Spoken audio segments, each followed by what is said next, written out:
Welcome back, deep divers. Ready to jump into another twisty tale. This time we're taking a deep dive into no good deed.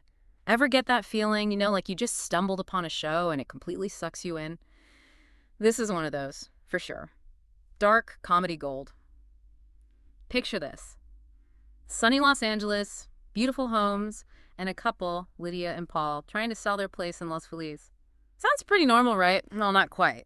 They've got this secret, a big one that's hanging over their heads, threatening to blow their whole lives apart. It's like Desperate Housewives, but maybe a bit darker. Yeah, I know exactly what you mean. You think it's going to be a light, breezy watch, and then, bam, it hits you with this intense undercurrent of tension. You know, that feeling you get when you can sense something's off, but you can't quite put your finger on it. It's the secret, right? Like it's practically oozing out of the walls of their house. Totally. It's like the house itself becomes a character, right? Yeah. All those secrets trapped inside, alongside Lydia and Paul. Absolutely. Speaking of Lydia and Paul, let's talk about these two for a second. Lisa Kudrow, she's fantastic as Lydia. And Ray Romano as Paul, you just can't go wrong with him. From the very beginning, you can just tell there's something more going on with them. Like they're both carrying this heavy weight around. Right. Like right away, you can tell Lydia's battling this, intense guilt over a past tragedy and the fact that her daughter wants nothing to do with her. And Paul, he's practically drowning in debt, trying desperately to keep everything afloat. And that's where the secret really rears its ugly head. It's not just some little white lie. It's this massive thing that's fueling all the conflict and drama, this ticking time bomb. And then, to make matters worse, Paul's brother Mikey enters the picture. Fresh out of prison, he's got that I've got nothing to lose vibe. Oh, Mikey, he's a piece of work, blackmailing Paul with the secret.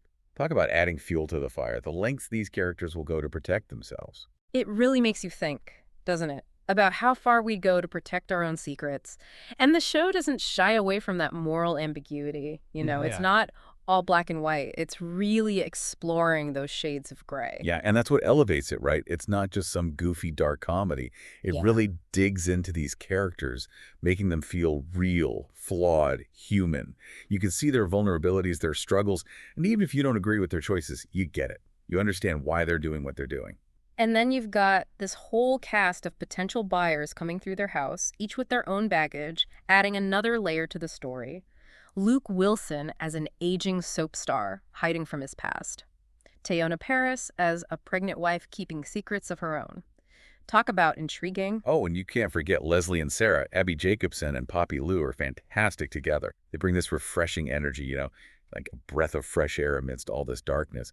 But even they're going through the emotional ringer with IVF. It's like everyone in this show's got something they're hiding. It's almost as if each potential buyer is reflecting back some aspect of Lydia and Paul's own internal struggles. It's amazing how the show weaves all these seemingly separate storylines together. It's not just about Lydia and Paul, right? It's like this bigger picture of human connection, loss, grief, and the desire to belong. You start to wonder if anyone's being truly open and honest with each other. Makes you think about your own life. Yeah. The masks we all wear. So let's talk about the elephant in the room, the mystery that really drives the story forward.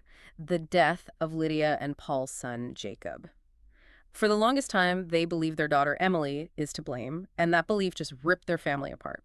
But as you watch, you start to pick up these little hints that maybe, just maybe, things aren't what they seem. And that's where things get really interesting, Like as we go deeper into this whole mystery, we start to realize that everybody's connected in ways you wouldn't expect.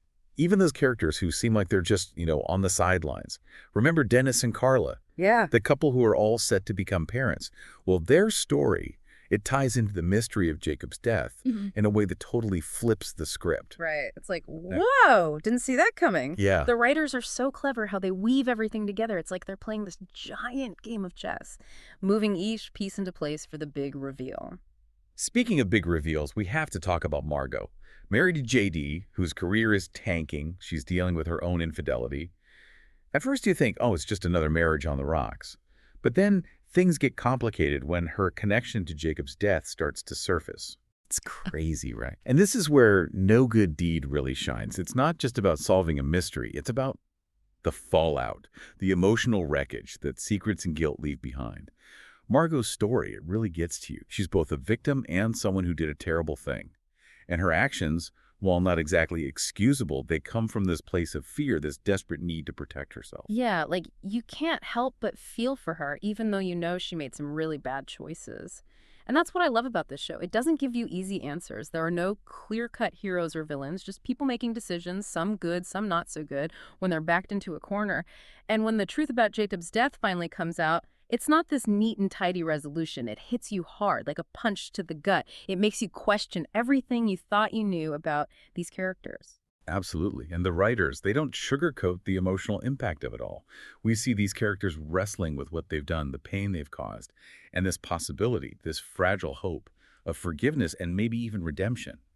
For Lydia and Paul, it's a chance to finally let go of the past, to really grieve for their son, and maybe, just maybe, start to mend their broken family. It's a powerful message, you know. Even when things seem their darkest, there's always hope for healing. And what's interesting is how the show uses humor to help these characters deal with the craziness of their lives. There are these moments of genuine laughter, even amidst all the darkness, and it makes the emotional moments hit even harder, like it's a release valve, you know? A way for the characters and even the audience to process everything that's going on. It's a tough balance to strike, using humor with such heavy themes, but they nail it.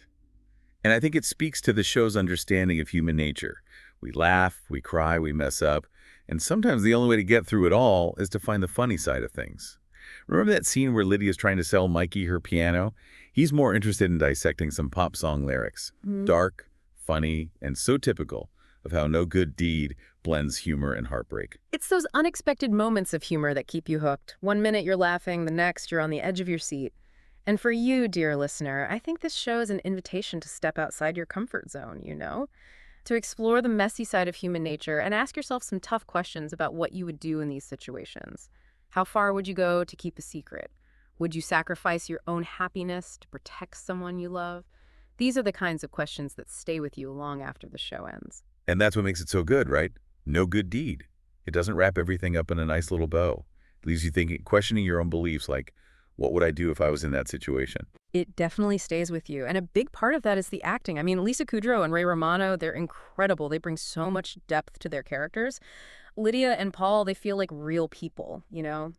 Flawed, relatable, even though they do some pretty messed up stuff. Yeah, their chemistry is amazing. You can really feel the history between them, the love that's still there underneath all the resentment and the secrets. And the supporting cast is fantastic, too.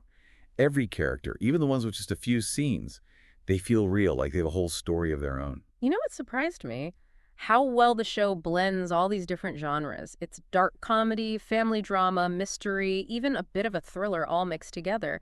And it all works. It never feels forced or like they're trying to do too much. It all just flows together, making it this really unique and engaging show. It keeps you guessing, that's for sure. Just when you think you've got it all figured out, bam, another twist comes out of nowhere and you're back to square one. But even with all the surprises, the show never loses sight of the human element, you know. At its heart, it's a story about connection, about how we hurt each other, how we heal, and how even in the darkest times, there's always hope. Well said. So, deep divers, as we wrap up our look at No Good Deed, I want to leave you with this. If you're looking for a show that will challenge you, make you laugh, and maybe even keep you up at night, this is it. This is a show that'll spark conversations, make you think, and leave you with a better understanding of just how complicated we humans can be. Sometimes that's the best kind of entertainment. Right. The kind that stays with you, makes you think about your own life and the choices you make. No Good Deed, it reminds us that even in the darkness, there's always the possibility of growth, forgiveness, and a chance to start fresh. And on that note, folks, we've come to the end of our deep dive. But your journey into the world of No Good Deed has just begun. Go check it out. Let us know what you think. Keep those conversations going and never stop being curious. Until next time, deep divers.